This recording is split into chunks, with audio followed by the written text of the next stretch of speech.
They say small towns never change, and most days I'd agree. Elk Ridge, Montana population just under $2,000 if you count the dogs, runs on black coffee gossip and routine. That morning started like every other, the hiss of the diner's griddle, the smell of burnt toast, and the low hum of country music playing on the dusty jukebox by the window. My name's Jack Holloway. I run the only diner for 30 miles in any direction. Holloway's same name as me. Folks around here know me as the guy who pours strong coffee, remembers your regular order, and doesn't ask too many questions. I guess after losing Lena, my wife, I didn't have much to say anymore anyway. It was early around 6:15 a.m. when I first saw him. He was standing across the street near the gas station, hunched under an old army green jacket that looked 2 wars too old. Snowflakes clung to the knit cap, pulled low over his ears. He wasn't panhandling, wasn't saying a word, just standing there still as a gravestone. A few trucks passed him by. One guy, Dave McAllister, actually swerved a little to avoid even making eye contact. Me, I just kept flipping pancakes trying not to stare, but something about him stuck with me. Maybe it was the way he watched the diner, not like he was hungry, more like he was remembering something. At 6:42 a.m., I walked outside with a cup of coffee and a bacon sandwich wrapped in foil. I didn't even know what I was doing until I was halfway across the street. "Hey," I said, holding out the food. "You look like you could use something warm." He looked at me real slow, like he hadn't heard a kind word in years. His eyes pale blue, almost silver, met mine for maybe 3 seconds before he took the sandwich with a quiet nod. "Thank you," he murmured, voice raspy but clear. That's mighty kind." I told him to come inside, warm up, maybe sit a while. He hesitated, then followed. I didn't know his name, I didn't know his story. All I knew was that something in his eyes looked like war, and not just the kind fought with bullets. But that moment, that tiny gesture, it would change everything. I just didn't know it yet. He didn't say much at first, just sat in the corner booth, nursing the coffee like it was the last good thing in the world. I brought him another sandwich, eggs, and sausage this time, and he nodded his thanks without looking up. Outside, snow drifted lazily onto Main Street, muffling the sound of the world going on without him. The other regulars in the diner started to take notice. "Friend of yours, Jack, old Mrs. Dorsey?" asked, squinting over her glasses like the man might suddenly explode into trouble. "Nope," I said, wiping down the counter. "Just passing through," but he wasn't passing through. He didn't move for hours. When the breakfast rush faded and the last of the truckers pulled out, I walked over with fresh coffee and slid into the booth across from him. "You got a name?" I asked, keeping my tone light. He looked up slow. There were lines on his face, but not just from age, from weight. The kind a man carries when he's seen too much. "Garrett," he said, "Garrett Miles." The name clicked in the back of my mind, not fully just a whisper. I'd heard it somewhere. Maybe the local paper. Maybe from one of the vets who came through once in a while. "You Army." He gave a dry laugh. "Once upon a time." He said nothing for a moment. Then 20 years. Tours in Iraq, Afghanistan, even Bosnia before that. They trained me how to fight, how to lead, how to come back alive. But they never taught me how to come home. There was a silence between us. Not awkward, heavy. I told him I lost my wife 5 years ago. Car accident. No warning. No goodbye. Just gone. Since then, this diner was all I had left. He nodded like he understood something. I didn't even say out loud. You see things he said quietly and they don't leave you. You carry them. You try to forget. But it's like trying to forget how to breathe. We didn't talk much more after that. Sometimes silence says more than words ever can. I let him sit there till closing, didn't charge him a cent. He cleaned his plate, folded the napkin, and stood up with the kind of posture you don't forget. Rigid, respectful, like the military never left his bones. "Thanks, Jack," he said, "for the meal and the seat." He walked out into the night without another word. Just disappeared into the snowcoat, flapping in the wind like a flag at half-mast. I figured I'd never see him again. But the next morning, something strange happened. A small envelope was taped to the front door of the diner. No name, just a single word written in black ink. Honor inside was a military challenge. Coin one I'd later find out was given only to special operations veterans for acts of extraordinary bravery. It sent a chill down my spine. Something was coming. I just didn't know how big it would be. It started with a phone call. Jack. The voice was gravel, like it had been run through a war zone and came out smoking. This is Reggie Owens. You don't know me, but Garrett spoke about you. I froze the phone tucked between my ear and shoulder as I stacked crates of eggs in the back. He said, you treated him like a human being, like he mattered. I just gave the man a meal, I replied. Reggie chuckled low and sad. You'd be surprised what that's worth to a man who's been invisible for years. Then he hung up. I stood there holding that phone like it might ring again. It didn't, but the silence that followed felt like something waiting to land. By noon, folks in town were whispering. A black SUV had been seen idling outside the VFW hall. Some claimed they saw uniformed men, not the usual army greens, but dark, almost unmarked fatigues, the kind of thing that doesn't show up in any recruiting brochure. At 3:17 p.m., a stranger in a navy peacoat walked into the diner and ordered a slice of cherry pie. Said, nothing ate slow. Left a $100 bill folded under the plate. That night, I couldn't sleep. I sat on my front porch mug of lukewarm coffee in hand, watching the snow fall under the yellow glow of the street lamp. Then the convoy came. It didn't rumble in like a parade. It arrived with discipline, quiet power, first a Humvee, then two more, a deuce and a half, a blacked-out medical truck, then came motorcycles, 10 of them. Riders in leather jackets bearing old military insignias and unit patches.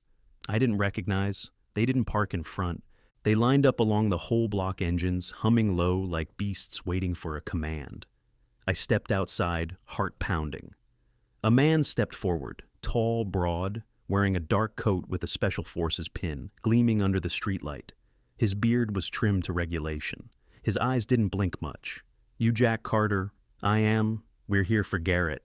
I felt my breath catch. He's not here anymore, I said. He came through last week. I gave him a meal. That's all. The man nodded.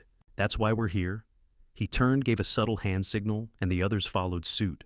One by one, they entered the diner. No fanfare, no talk. They just sat, filled every booth, every stool, no orders placed. They waited.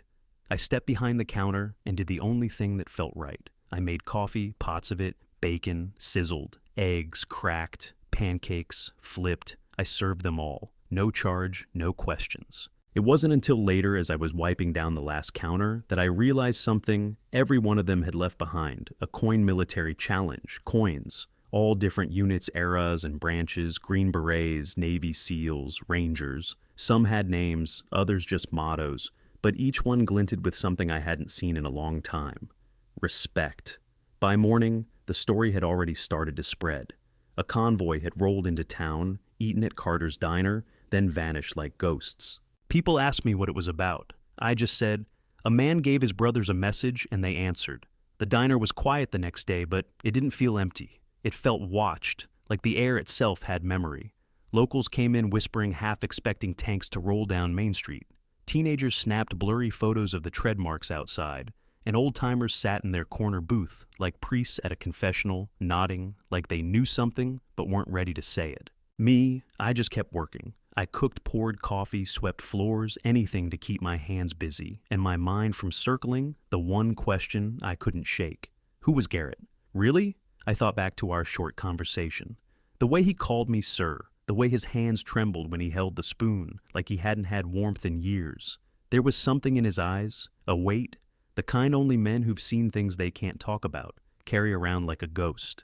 2 days later, a package showed up. No return address, just my name, written in tight block letters. Inside was a photo, faded, torn at the edges.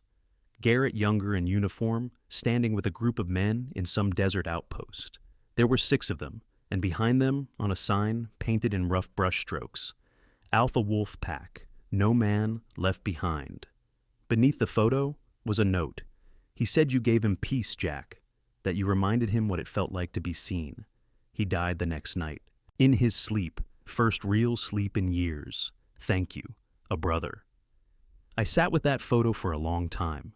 Later that week, I got another visitor. An older woman, tidy hair, wore a gold locket she kept touching like it grounded her. She introduced herself as Martha Langley Garrett's sister. He didn't have much, she said, voice cracking. But I wanted to thank you. He called me that night, said he met a man who reminded him that not everyone had forgotten. She reached into her purse and handed me something. It was Garrett's dog tags. I think he'd want you to have them. I didn't know what to say. I still don't. That night, I locked up early, sat at the counter with the lights dimmed, just the soft hum of the fridge keeping me company. I turned the tags over in my hand, their weight oddly grounding. The town changed after that. Not in a loud way, but in small, invisible shifts. The kids stopped mocking the old vets who hung around the courthouse. People left coffee out on benches. A couple of high schoolers started shoveling the snow off the VFW steps without being asked. Even the sheriff came by to shake my hand.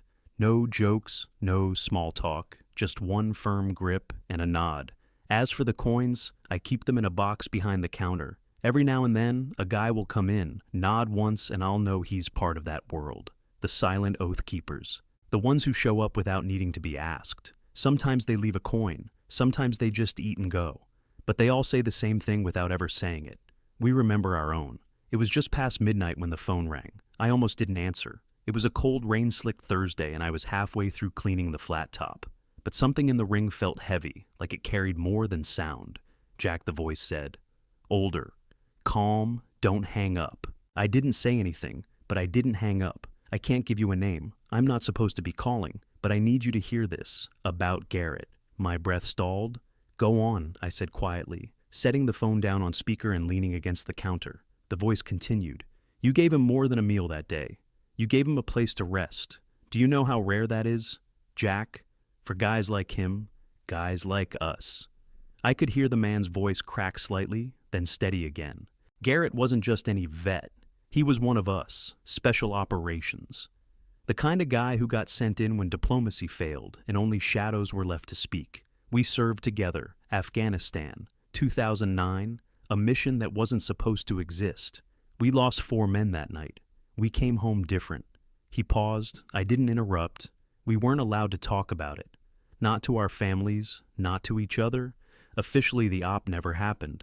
But unofficially, we made a pact. If any one of us ever fell off the grid, disappeared lost to the bottle, or the voices the rest would find him.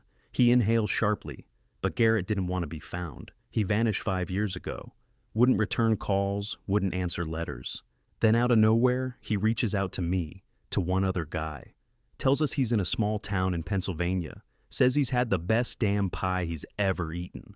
I nearly laughed through the lump forming in my throat. That's how we knew it was real. Garrett was always a sucker for good pie. Told us there was this man, a diner owner who looked him in the eye, like he mattered. Said, for the first time in years, he felt like more than a ghost. My throat tightened. I said nothing. That's why we came. The trucks, the convoy. It wasn't a show of force. It was a funeral procession.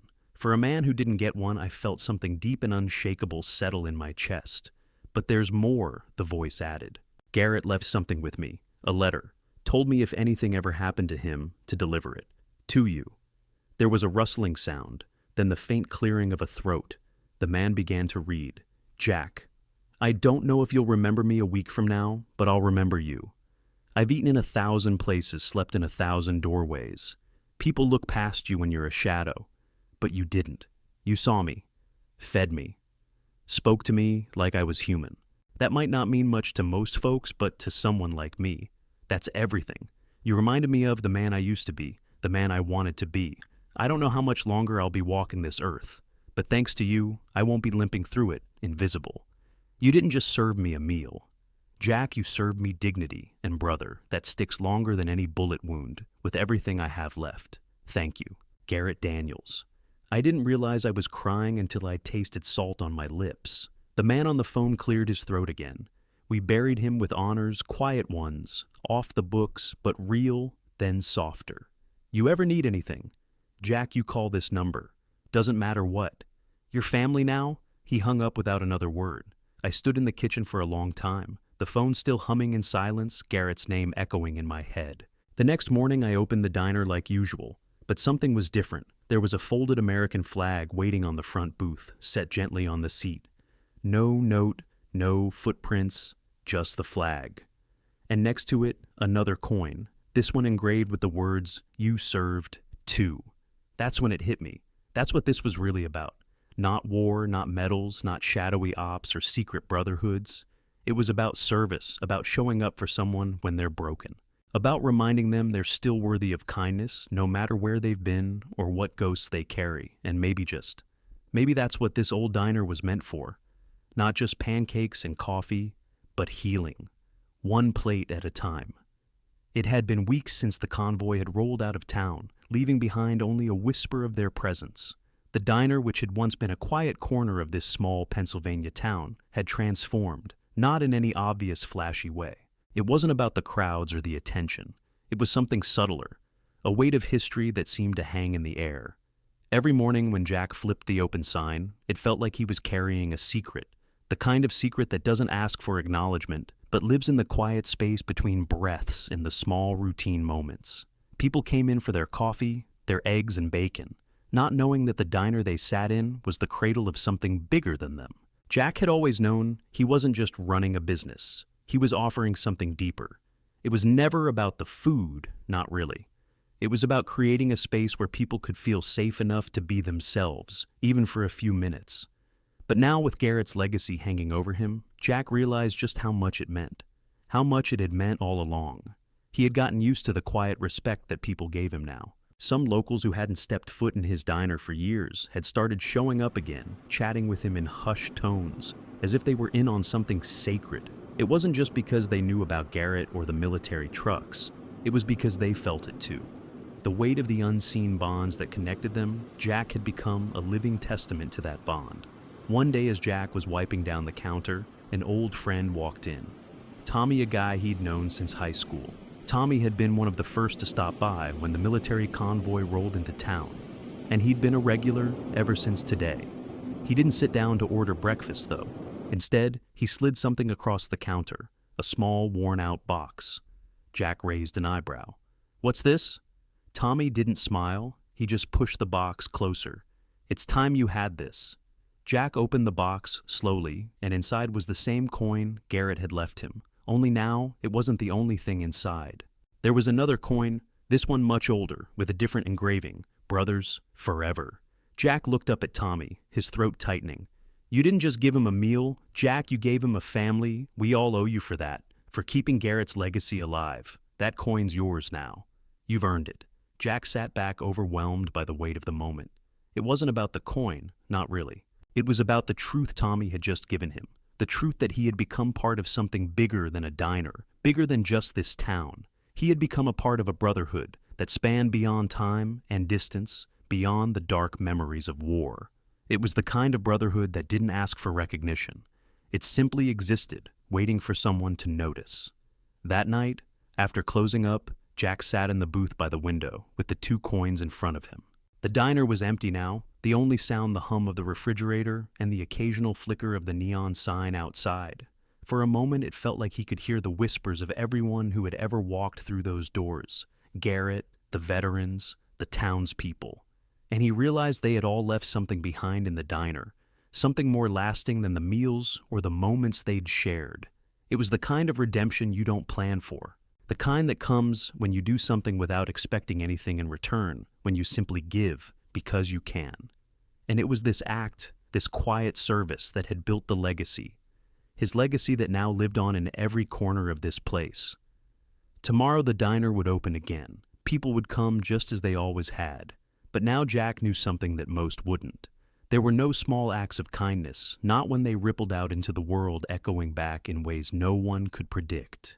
What started with one man, one meal had turned into something that could never be undone, and that Jack thought wiping a tear from his eye was the kind of redemption that was worth living for. The diner would never be the same, but maybe that was the point. It had been transformed by something so much bigger than any of them could have imagined, and in a way Jack realized it had all been a gift, just like Garrett had said. A gift that wasn't meant to be understood immediately, but to be carried forward quietly for as long as it was needed, as Jack turned off the lights and closed the door behind him. That night, he felt something he hadn't in a long time. Peace. Real peace. And with it came a quiet knowing that whatever came next, he was ready. Because he had learned something no one else had taught him. Redemption didn't come from fixing what was broken. It came from understanding that some things were never broken at all.